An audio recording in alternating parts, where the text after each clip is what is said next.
नमस्कार बच्चों। आज की कविता का नाम है वह जन्मभूमि मेरी। इसके कवि है श्री सोहनलाल द्विवेदी जी। इस कविता में कवि क्या कहना चाहते हैं पहले मैं वो आपको बताऊंगी। इस कविता द्वारा कवि हमें भारत भूमि के प्राकृतिक सौंदर्य तथा गौरवशाली अतीत से अवगत कराना चाहते हैं। वह चाहते हैं कि आज की पीढ़ी अपने पूर्वजों द्वारा किए गए सत्कर्मों से परिचित हो और उनके जीवन चरित्र से प्रेरणा ग्रहण कर उनके आदर्शों को अपनाएं। श्री कृष्ण द्वारा दिए गए निष्काम कर्म के मार्ग पर चले, महात्मा बुद्ध द्वारा दिया गया दया का संदेश ग्रहण करें और अपने देश के गौरव को आगे बढ़ाएं। शुरू करते हैं। वह जन्मभूमि मेरी, वह मातृभूमि मेरी, ऊंचा खड़ा हिमालय आकाश चूमता है, नीचे चरण तले पड़ नित सिंधु झूमता है, गंगा यमुना त्रिवेणी नदियाँ लहर रही है, जगमग छटा निराली पग पग पर छह रही है। वह पुण्य भूमि मेरी, वह स्वर्ण भूमि मेरी, वह जन्मभूमि मेरी, वह मातृभूमि मेरी। अर्थ है, भारत की उत्तर दिशा में हिमालय पर्वत स्थित है। ये तो आपको मालूम ही है बेटा। उसकी ऊंचाई देखकर ऐसा प्रतीत होता है कि मानो वो आकाश को छू रहा हो। मतलब हिमालय पर्वत को देखकर, उसकी ऊंचाई को देखकर हमें ऐसा अनुभव होता है जैसे ये हिमालय पर्वत जो है वो आकाश की ऊंचाइयों को छू रहा है। और भारत के दक्षिण में हिंद महासागर है। उसे देखकर ऐसा लगता है जैसे भारत के पैरों के नीचे समुद्र निरंतर झूमता रहता है, मचलता रहता है। यहाँ गंगा, यमुना और सरस्वती जैसी पवित्र नदियाँ बहती हैं जिनमें लहरें उठती रहती है। इन नदियों का सौंदर्य देखने योग्य है।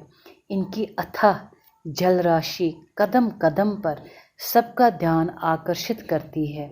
इन नदियों के जल से किसान अपने खेतों को सींचता है। यहाँ की मिट्टी बहुत ही उपजाऊ है जिसमें भरपूर फसल होती है, अर्थात वो सोना उगलती है। यही कारण है कि इसे स्वर्ण भूमि कहते हैं। ये हमारी जन्मभूमि है।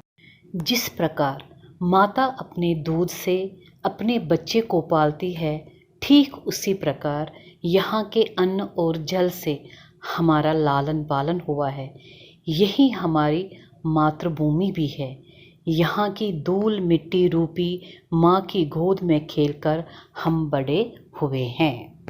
तो ये जो हमने त्रिवेणी शब्द इसमें पढ़ा, तो त्रिवेणी वो स्थान है जहाँ गंगा, यमुना और सरस्वती इन तीन नदियों का संगम था। हालांकि अब सरस्वती विलुप्त हो चुकी है, फिर भी इस संगम का त्रिवेणी नाम प्रचलित है। झरने अनेक झरते जिसकी पहाड़ियों में, चिड़िया चहक रही है हो मस्त झाड़ियों में, अमराइयाँ गनी हैं कोयल पुकारती है, बहती मलय पवन है तन मन संवारती है। वह धर्म भूमि मेरी, वह कर्म भूमि मेरी, वह जन्मभूमि मेरी, वह मातृभूमि मेरी। कवि कहते हैं कि हिमालय की पहाड़ियों में अनेक झरने बहते हैं जो आगे चलकर नदियों में मिल जाते हैं। झाड़ियों में चिड़ियों का कलरव सुनाई पड़ता है। स्थान स्थान पर आमों के बाग दिखाई देते हैं। जब आमों के बागों में भोर आता है तब कोयल की सुरीली आवाज़ सुनाई पड़ती है। मलयाचल पर्वत से आने वाली शीतल मंद वायु सबको मंत्रमुग्ध कर देती है और प्रत्येक मनुष्य का हृदय प्रसन्नता से भर जाता है। कवि कहते हैं कि जिस भूमि का वह वर्णन कर रहे हैं वह उनकी धर्म भूमि है, क्योंकि वह उन्हें धर्म के मार्ग पर चलने के लिए प्रेरित करती है। वह उनकी कर्म भूमि है, क्योंकि वह उन्हें इस कर्म प्रधान संसार में लगातार निरंतर कर्म करने के लिए प्रेरित करती है। वह उनकी जन्मभूमि है, वही मेरी मातृभूमि है। जन्मे जहाँ थे रघुपति, जन्मी जहाँ थी सीता, श्री कृष्ण ने सुनाई वंशी पुनीत गीता। गौतम ने जन्म लेकर जिसका सुयश बढ़ाया, जग को दया सिखाई, जग को दिया दिखाया, वह युद्ध भूमि मेरी, वह बुद्ध भूमि मेरी, वह जन्मभूमि मेरी, वह मातृभूमि मेरी। महापुरुषों और वीरों की इस भूमि की महत्ता बताते हुए कवि कहते हैं कि यही वो देश है जहाँ श्री राम ने जन्म लिया। उनका जन्म रघुकुल में हुआ। राम सूर्यवंशी थे और पुरुषोत्तम अर्थात पुरुषों में श्रेष्ठ कहलाए।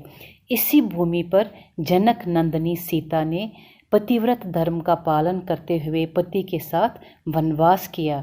यही वो भूमि है जहाँ श्री कृष्ण ने अर्जुन को गीता का उपदेश देकर निष्काम कर्म करने की प्रेरणा दी। इसी पवित्र भूमि पर गौतम बुद्ध ने जन्म लिया और संसार की मोह माया का त्याग कर ज्ञान की खोज की, जिसके परिणाम स्वरूप हमारे देश की प्रसिद्धि दूर दूर तक फैल गई। हिंसा न करने और जीवों पर दया करने का पाठ महात्मा गौतम बुद्ध ने ही हमें पढ़ाया। उन्होंने सच्चे ज्ञान का दीपक जलाया, जिसका प्रकाश आज न सिर्फ हमारे देश को बल्कि दूसरे देशों को भी प्रकाशित कर रहा है। कवि कहते हैं कि जिस भूमि का वह वर्णन कर रहे हैं वह उनकी युद्ध भूमि है, अर्थात उनके संघर्ष का क्षेत्र है। वह उनकी बुद्ध भूमि है, क्योंकि ज्ञान का प्रकाश फैलाने वाले महात्मा बुद्ध ने इस भूमि पर जन्म लिया। वह उनकी जन्मभूमि है, वह उनकी कर्मभूमि है।